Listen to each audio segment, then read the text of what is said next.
Κουζίνα Αλαγκρέ. Αγαπητές φίλες και φίλοι, γεια σας. Μοσχαράκι με σπανάκι σήμερα. Ένα φαγητό απλό, ταπεινό, αλλά γεμάτο αγάπη και νοστιμιά. Μυρωδιές που γεμίζουν την κουζίνα και φέρνουν όλη την οικογένεια στο τραπέζι. Σήμερα θα το μαγειρέψουμε μαζί με μεράκι και καρδιά. Όπως μαγειρεύουμε πάντα. Μπαίνουμε στην κουζίνα, γράφουμε τα υλικά και μαγειρεύουμε μαζί. Ξεκινάμε.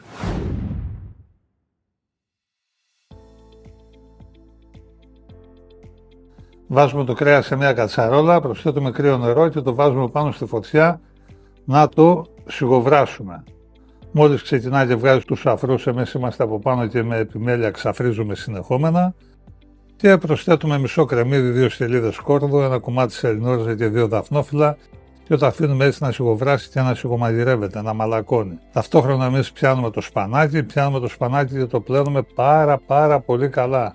Το περνάμε τουλάχιστον 3-4 νερά γιατί έχει χώματα και είναι πολύ δύσκολο.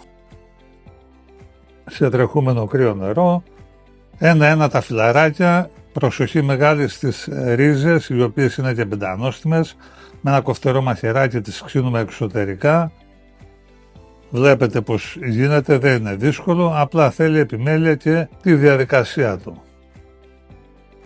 Τα περνάμε δίπλα στην άλλη λάτζα και εν συνεχεία στην άλλη το κάνουμε 4 φορές. Και κατόπιν όταν είμαστε έτοιμοι τα αφήνουμε σε ένα τρυπητό έτσι δίπλα να στραγγίξουν, είναι έτοιμα για μαγείρεμα. Βάζουμε την κατσαρόλα στη φωτιά, προσθέτουμε το ελαιόλαδο και μόλις ζεσταθεί και κάψει προσθέτουμε το κρεμμύδι ψιλοκομμένο, το σκόρδο και τα φρέσκα κρεμμυδάκια. Τα φρέσκα κρεμμυδάκια για τη γλύκα τους και τη δροσιά τους, τα γυρίζουμε όλα έτσι να καραμελώσουν, να γυαλίσουν. Προσθέτουμε ένα καρότο κομμένο σε φέτες και τις ώριμες ντομάτες τις οποίες έχουμε υποφλιώσει και τις έχουμε ψιλοκόψει. Είναι 3 μεγάλες και ώριμες ντομάτες. Δεν χρειάζεται να βάλουμε ντοματοπολτό. Ένα κομματάκι σελινόριζα έτσι για τα αρώματα, ψιλοκομμένη σε μικρά κυβάκια. Το κρέας μας μαγειρεύεται, βλέπετε την εικόνα του, θα χρησιμοποιήσουμε και το ζωμό. Το βγάζουμε τώρα εδώ και το φέρουμε μέσα στη σύβραση. Μέσα στη σύβραση με τη ντομάτα. Αφήσουμε το φαγητό έτσι να σιγομαγειρευτεί, πάρα πολύ ωραία. Και τραβάμε και ζωμό από αυτό που έχει βράσει το μοσχάρι και το προσθέτουμε μέσα στην κατσαρόλα. Πάρα πολύ ωραία, καταπληκτική εικόνα. Συμπληρώνουμε λίγο ζωμό να σκεπαστούν καλά τα κρέατα. Γιατί το μοσχάρι θέλει το μαγείρεμά του, θέλει το χρόνο του, προσθέτουμε αλάτι πιπέρι. Πολύ ωραία και μόλις μαλακώσει το μοσχάρι θα προσθέσουμε και το σπανάκι. Πριν το σπανάκι θα βάλουμε μια πατάτα έτσι κομμένη σε μικρά κυβάκια για να μας βοηθήσει λίγο στο να χυλώσει το φαγητό. Λαδόκολα βρεγμένη καπάκι και μαγειρεύουμε το φαγητό στην άκρη της φωτιάς για 1 ώρα περίπου.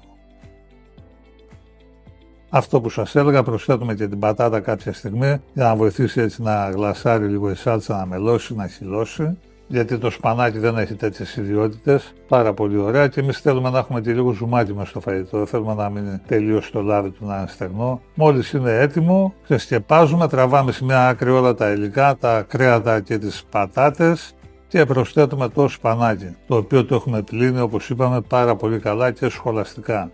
Επιμένω σε αυτό αγαπητές φίλες και φίλοι, γιατί αν υπάρχουν χώματα δεν μπορεί το φαγητό να το φάσει, είναι να πετάξει την κατσαρόλα. Προσθέτουμε τον άνηθο και το μαϊντανό, αρκετή ποσότητα έτσι να βροντάει και συμπληρώνουμε 2-3 κουταλιές από το ζωμό που ζεματίσαμε το μοσχάρι. Τα ανακατεύουμε έτσι ελαφρά να πάρουν τη θέση τους μέσα στην κατσαρόλα και ξανασκεπάζουμε πάλι με την ίδια λαδόκολα που μαγειρευόταν το μοσχάρι.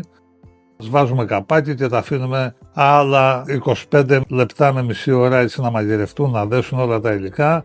Κάποια στιγμή βλέπουμε ότι έχουμε αρκετά ζουμάκια, έχει βγάλει το σπανάκι το δικό του. Ξεσκεπάζουμε και αφήνουμε την κατσαρόλα έτσι να μαγειρευτεί χωρίς καπάκι, χωρίς λαδόκολα για να γλασάρει, να μελώσει και να χυλώσει. Δοκιμάζουμε τη γεύση του φαγητού, ενθουσιάζεται ο σεφ. Επομένως είμαστε μια χαρά, θα περιμένουμε λίγο να γλασάρει το φαγητό μας. Αυτό είναι. Πολύ ωραία. Τέλεια. Τραβάμε την κατσαρόλα έξω από τη φωτιά και σερβίρουμε σε ζεστά πιάτα, όπως κάνουμε πάντα. Ένα πάρα πολύ ωραίο φαγητό, ένα μεγαλειώδες φαγητό, το οποίο έχει γεύση, έχει φρεσκάδα, έχει νοστιμιά. Είναι ένα φαγητό το οποίο το συνηθίζουμε έτσι σε κυριακάτικα τραπέζια, να το απολαμβάνει όλη η οικογένεια μαζί.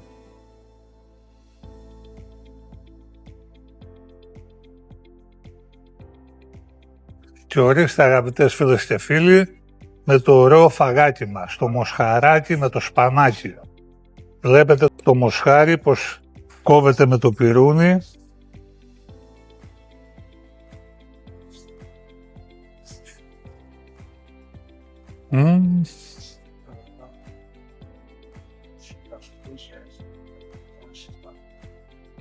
Πραγματικά μοναδικό.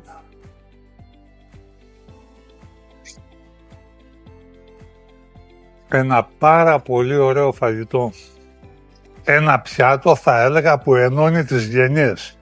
Από τα παλιά, αλλά παραμένει πάντα νέο και διαχρονικό. Αγαπητές φίλες και φίλοι, ακολουθήστε την κουζίνα La Grecque για μοναδικά αυθεντικά μαγειρέματα. Με αγάπη και καρδιά. Γεια και χαρά σε όλους, με μεγάλα μαγειρέματα και μεγάλες απολαύσεις.